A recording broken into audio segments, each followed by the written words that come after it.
Hello friends, સ્વાગત છે તમારું મારી ચેનલ મમતાઝ કિચન એન્ડ વ્લોગમાં। તો તમને મારા વિડીયો પસંદ આવે તો વિડીયોને લાઇક કરજો, શેર કરજો અને હા, ચેનલને સબસ્ક્રાઈબ કરવાનું બિલકુલ ભૂલતા નહીં। તો આજની રેસીપી બનાવવાનું આપણે શરૂ કરીએ।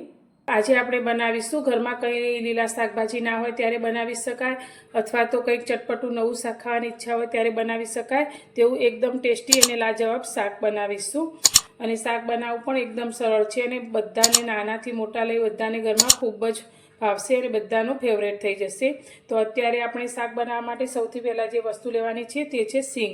તો અત્યારે મેં મોળી જે કાચી સિંગ આવે તે સિંગ લઈ અને તેને સારી રીતે શેકી અને તેના પોતરા કાઢી લીધા છે। તો અત્યારે 1 વાટકી જેટલી આપણે શેકેલી મોળી સિંગ લીધી છે। તો આ રેસીપીમાં આપણે મોળી સિંગનો ઉપયોગ કરવાનો છે, જે ખારી સિંગ આવે છે મીઠાવાળી તેનો ઉપયોગ બિલકુલ નથી કરવાનો। તો હવે આપણે આ સિંગને અધકચરી પીસવાની છે। તો સિંગને મેં મિક્સરમાં આ રીતે પલ્સ મોડ પર ફેરવી અને પીસી લીધી છે। તો તમે જોઈ શકો છો આપણે આ રીતે અધકચરો થોડા ટુકડા રહે તે રીતે પીસી છે। તો આનો બિલકુલ પાવડર ના થવો જોઈએ, આ રીતે અધકચરી રહે તેવી જ આપણે તેને પીસવાની છે, તો જ આપણા શાકનો ટેસ્ટ ખૂબ જ સરસ આવશે। હવે સિંગને આપણે થોડીવાર માટે સાઈડમાં મૂકીશું। હવે આપણે શાકની એક તૈયારી કરી લઈશું મસાલા માટેની। તો અત્યારે મેં 1 વાટકીમાં 2 મોટી ચમચી જેટલું દહીં લીધું છે। દહીં અત્યારે આપણે એકદમ મોળું હોય તેવું લીધું છે। હવે તેની અંદર અત્યારે આપણે મસાલા ઉમેરીશું। તો અત્યારે 1 ચમચી આપણે લાલ મરચું પાવડર લઈશું, અડધી નાની ચમચી આપણે હળદર પાવડર લઈશું,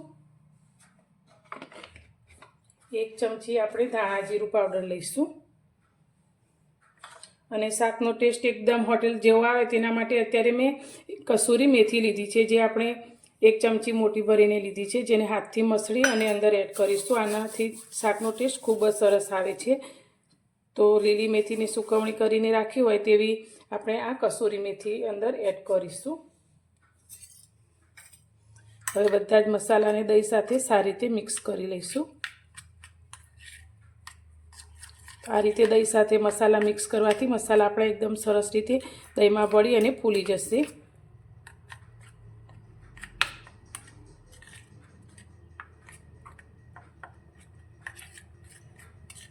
તો આ પેસ્ટને પણ હવે થોડીવાર માટે આપણે સાઈડમાં મૂકીશું।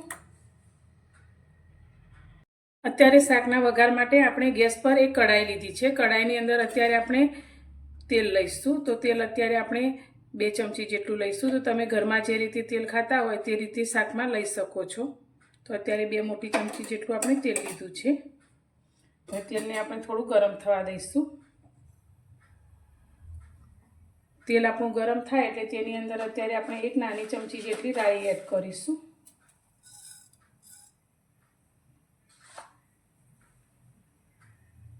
રાઈ ફૂટે તે સાથે આપણે જીરું 1 નાની ચમચી જેટલું એડ કરી દઈશું અને તેની સાથે આપણે થોડી હિંગ લઈ લઈશું। હવે વઘારને આપણે સારી રીતે સાંતળીશું। હવે અત્યારે મેં આદુ, મરચાં અને લસણ આ રીતે વાટીને 1 મોટી ચમચી જેટલા લીધા છે, તે અંદર લઈ લઈશું।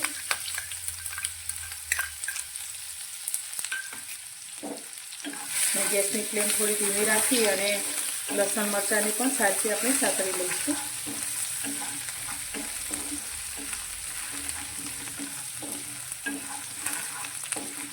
તો લસણ આપણું ગોલ્ડન રંગનું થઈ ગયું છે। તો હવે અત્યારે મેં 2 મીડિયમ સાઇઝની ડુંગળીને આ રીતે ઝીણી કરી લીધી છે, મિક્સરમાં પીસીને તે અંદર લઈ લઈશું। તમે ઝીણી ઝીણી સમારીને પણ લઈ શકો છો। તો અત્યારે મેં તેની પ્યુરી તૈયાર કરી છે।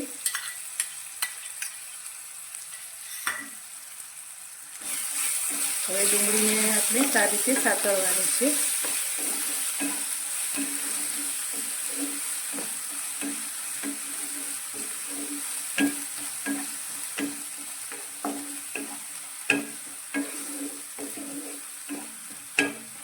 તો ધીમા ગેસની ફ્લેમ પર આપણે 2 મિનિટ માટે ડુંગળીને સારી રીતે સાતળીશું।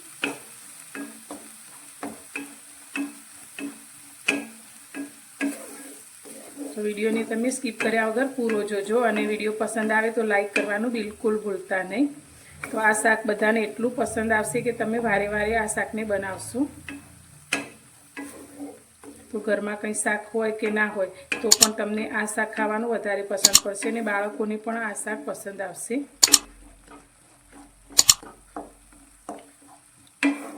તો ડુંગળી પણ આપણી એકદમ સરસ રીતે સંતળાઈ ગઈ છે।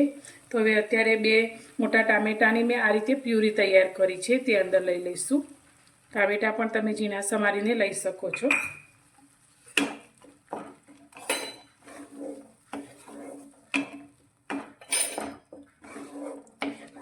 હવે ટામેટા પણ આપણે એકદમ સરસ રીતે કૂક થઈ જાય તેના માટે અત્યારે આપણે શાકના ભાગનું મીઠું એડ કરીશું. તો અત્યારે 1 ચમચી જેટલું આપણે મીઠું લઈશું.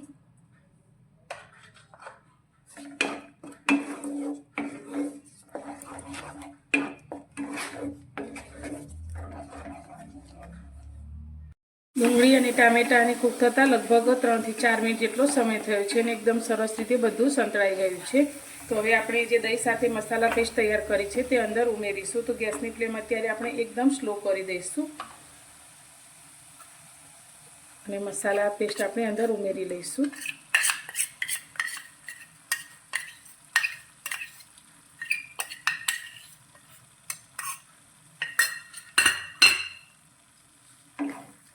મસાલાને પણ 2 મિનિટ માટે આપણે આ ગ્રેવી સાથે સાંતળીશું. અને અત્યારે જ લીલી કોથમીર લીધી છે, જે આપણે અત્યારે આની અડધી વાટકી જેટલી લીધી છે તે અંદર ઉમેરી લઈશું. તો અત્યારે કોથમીર ઉમેરવાથી તેનો ટેસ્ટ ખૂબ જ સારો આવે છે.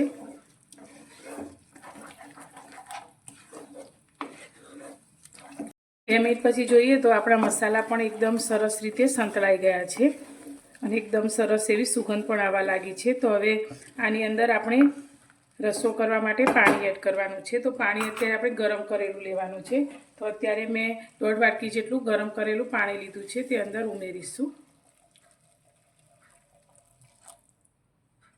તો તમારે જે રીતે અંદર રસો જોઈતો હોય શાકની અંદર તે રીતે પાણી ઉમેરી શકો છો. હવે બધું જ સારી રીતે મિક્સ કરી લઈશું અને આ સ્ટેજ ઉપર તમારે આ ગ્રેવીને ચાખી લેવાની. જો તમને મીઠું કે કંઈ ઓછું લાગતું હોય તો તમે અત્યારે ઉમેરી શકો છો. હવે આ ગ્રેવીને આપણે એક ઉભરો આવે તે રીતે ઉકાળવાની છે. તો ગેસની ફ્લેમ અત્યારે આપણે વધારે કરી દઈશું અને તેને ઉકળવા દઈશું.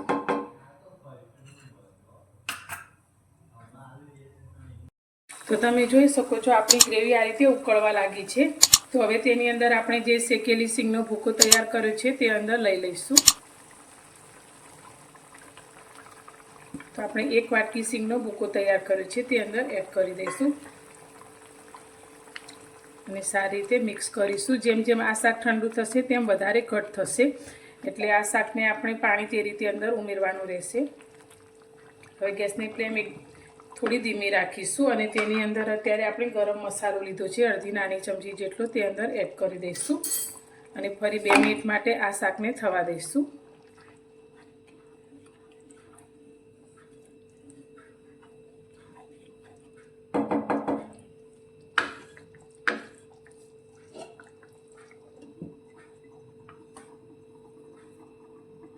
તો 2 મિનિટ પછી હવે આપણે શાકને જોઈ લઈશું.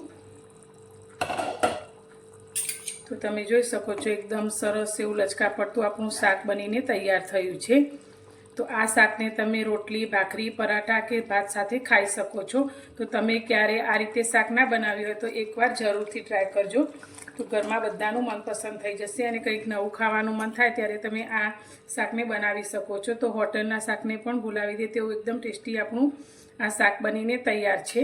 તો તમને આજની મારી આ રેસીપી કેવી લાગી? જો પસંદ આવી હોય તો વિડીયોને લાઇક, શેર અને ચેનલ પર નવા છો તો સબસ્ક્રાઈબ કરવાનું બિલકુલ ભૂલતા નહીં. તો ફરી મળીશું એક નવી જ રેસીપી સાથે નવા વિડીયોમાં.